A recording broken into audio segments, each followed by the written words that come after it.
سورۃ الاخلاص جس کے کئی نام ہیں، تقریباً 20،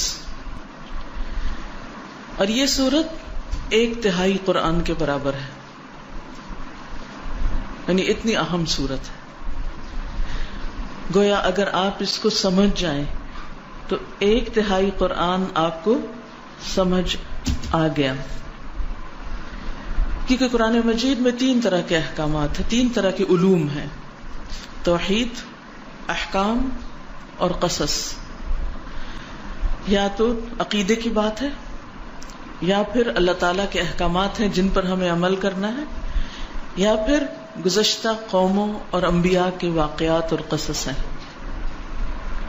تو اس صورت میں ایمان اور خاص طور پر توحید کی بات ہے، اللہ سبحانہ و تعالیٰ کا تعارف ہے۔ کچھ لوگ نبی صلی اللہ علیہ وسلم کے پاس آئے اور کہنے لگے کہ آپ ہمیں اپنے رب کا نسب بیان کیجیے۔ اس پر اللہ سبحانہ و تعالیٰ نے یہ سورت نازل فرما دی: قل هو اللہ احد اللہ الصمد لم یلد ولم یولد ولم یکن لہ کفوا احد، کہ اللہ سبحانہ و تعالیٰ تو ایک ہے، اللہ بے نیاز ہے، اس نے کسی کو جنم نہیں دیا، نہ وہ کسی سے جنم دیا گیا۔ گویا جس طرح تم اس کو جاننا چاہتے ہو، اس کی یہ پہچان نہیں، وہ تو احد ہے، ایک ہے، یکتا ہے، لاسانی ہے، اس جیسا کوئی اور ہے ہی نہیں، اپنی ذات میں، اپنی صفات میں، اپنے ناموں میں، ہر چیز میں کامل، مکمل، پرفیکٹ، ہر عیب سے پاک، ہر شریک سے پاک، ہر مثال سے پاک، بیٹے سے پاک، بیٹیوں سے پاک، بیوی سے پاک، ساتھیوں سے، ہمسر، ہر ایک سے پاک۔ هو اللہ احد، وہ ایک ہے، اور ولم یکن لہ کفوا احد، اور اس کا کوئی ایک بھی ہمسر نہیں، اس جیسا کوئی ہے ہی نہیں، لیس کمثلہ شیء، کوئی اس کا ہمسر نہیں۔ تو یہ اللہ سبحانہ و تعالیٰ کا ایک تعارف ہے۔ اس سورت کی اتنی زیادہ اہمیت ہے کہ نبی صلی اللہ علیہ وسلم اسے صبح فجر کی سنتوں میں سے دوسری رکعت میں پڑھا کرتے تھے، قل یا ایھا الکافرون کے ساتھ، پہلی رکعت میں وہ، دوسری میں یہ۔ اسی طرح مغرب کی سنتوں میں بھی یہ روٹین تھی آپ کی، ہمیشہ یہی پڑھتے تھے۔ گویا دن چڑھے بھی اور دن کے غروب ہونے پر کی نمازوں میں سورۃ الاخلاص، اسی طرح وتر کی آخری رکعت میں بھی سورۃ الاخلاص، دوسری رکعت میں قل یا ایھا الکافرون، اور رات کی آخری نماز کیا ہے؟ وتر۔ رات کی آخری نماز میں، دن کی پہلی نماز میں، سورج غروب ہونے کے ساتھ کی نماز میں، ان سب نمازوں میں۔ بلکہ 2 صحابہ کے بارے میں آتا ہے کہ وہ تو ہر نماز کی ہر رکعت میں سورۃ الاخلاص پڑھتے تھے، ان کو اتنی زیادہ محبت تھی اس سورت کے ساتھ کہ وہ مستقل طور پر اس کو پڑھتے تھے۔ اسی طرح ہم دیکھتے ہیں کہ نبی صلی اللہ علیہ وسلم طواف کی 2 رکعتوں میں بھی اس کو پڑھنے کا حکم دیتے ہیں، آخری رکعت میں۔ پھر ہر نماز کے بعد، یعنی یہ تو تھا نمازوں کے اندر، پھر ہر نماز کے بعد اس کو پڑھنے کی تاکید ہے۔ اور صرف اس کو نہیں، معوذتین کو بھی، قل هو اللہ احد، قل اعوذ برب الفلق اور قل اعوذ برب الناس، یہ تینوں صورتیں کب پڑھنی چاہیے؟ نماز کے بعد۔ جیسے آیت الکرسی پڑھی آپ نے، ساتھ ہی یہ تینوں صورتیں بھی پڑھ لیجیے، اس سے بھی اخلاص پیدا ہوتا ہے۔ اس کی فضیلت یا اس کے بارے میں یہ بھی آتا ہے کہ یہ انسان کی بیماریوں کو دور کرنے والی ہے۔ اب بیماریوں کو کیسے دور کرنے والی؟ سب سے بڑی بیماری اور علت کیا ہے؟ شرک۔ سارے غم ہی شرک کی وجہ سے آتے ہیں، ساری مصیبتیں شرک کی وجہ سے آتی ہیں، اللہ سبحانہ تعالیٰ کی ناراضگی شرک کی وجہ سے آتی، چاہے شرک اکبر ہو چاہے شرک اصغر ہو۔ شرک اکبر تو بتوں کو پوجنا، اور شرک اصغر کیا؟ ریاکاری کرنا، دکھاوے کے کام کرنا، اپنے نیک کاموں پہ فخر کرنا، لوگوں کو بتانا کہ میں کیسا کیسا نیک ہوں۔ تو اس کا علاج کیا ہے کہ انسان قل هو اللہ احد پڑھے۔ پھر اسی طرح صبح اور شام 3 بار، صبح شام کے جو اذکار ہیں، اذکار الصباح والمساء، اس میں 3 بار ان صورتوں کو، تینوں صورتوں کو پڑھنے کا حکم دیا گیا ہے۔ اور اس سے بھی انسان کو بہت فائدہ ہوتا ہے، ہر طرح کے وسوسوں سے نجات ملتی ہے.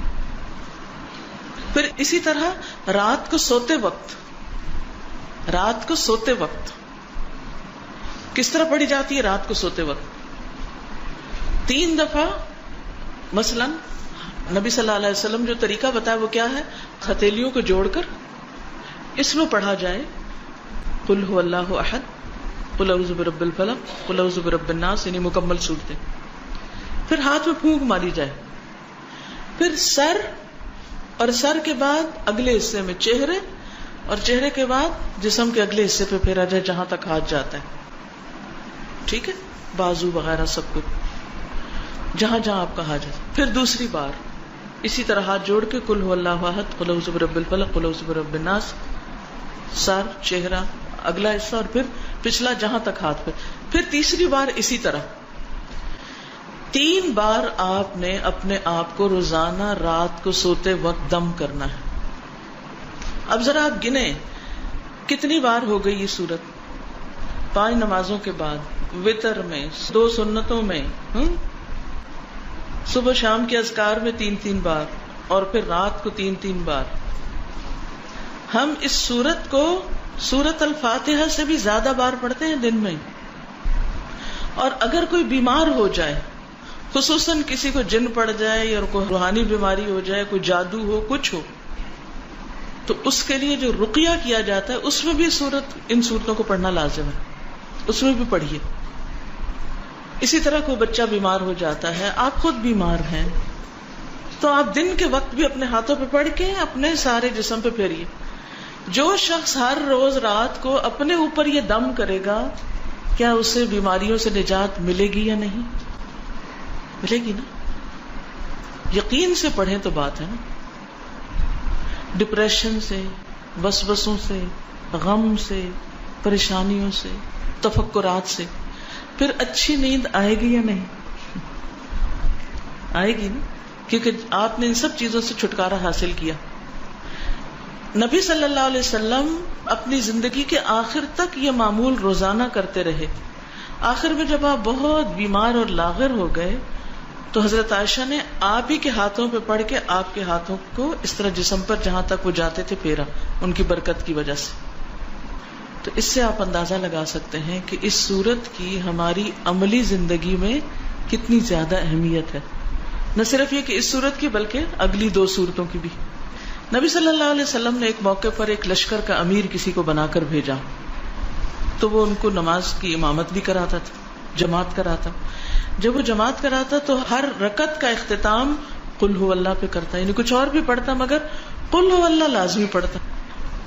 اب لوگوں نے اس وقت تو کچھ نہیں کہا، لیکن واپس آ کر نبی صلی اللہ علیہ وسلم سے پوچھا کہ اس نے ایسا کیوں کیا، یہ ایسا کیوں کرتا تھا؟ آپ نے فرمایا اسی سے پوچھو کہ وہ ایسا کیوں کرتا تھا. لوگ اس کے پاس گئے اور انہوں نے کہا کہ تم ایسا کیوں کرتے تھے کہ ہر رکعت جو ہے اس کا اختتام قل هو اللہ پہ کرتے؟ تو اس نے کہا کہ مجھے اس سورت سے محبت ہے، مجھے اس سورت سے محبت ہے، کیونکہ یہ رحمان کی صفت ہے، یہ رحمان کی پہچان ہے، اس میں رحمان کی صفات بیان ہوئی، اس لیے مجھے اس سورت سے محبت ہے. تو مجھے اللہ سے محبت ہے، لہٰذا میں اللہ کی صفات ہر رکعت میں بیان کرتا ہوں. یعنی اس کو یوں لگتا تھا جیسے اللہ سبحانہ وتعالیٰ کی صفت بیان نہ کی تو گویا جیسے نماز مکمل نہ ہوئی. یہ اس کا اپنا اجتہاد تھا، یہ اس کے اپنے جذبات تھے. تو بہرحال آپ صلی اللہ علیہ وسلم نے اس کے لیے پیغام بھیجا کہ تم اسے جا کر خبر دے دو کہ اس بنا پر اللہ سبحانہ وتعالیٰ بھی اس سے محبت رکھتا ہے. گویا جو شخص اس صورت سے محبت رکھتا ہے اللہ سبحانہ وتعالیٰ اس سے محبت رکھتا ہے.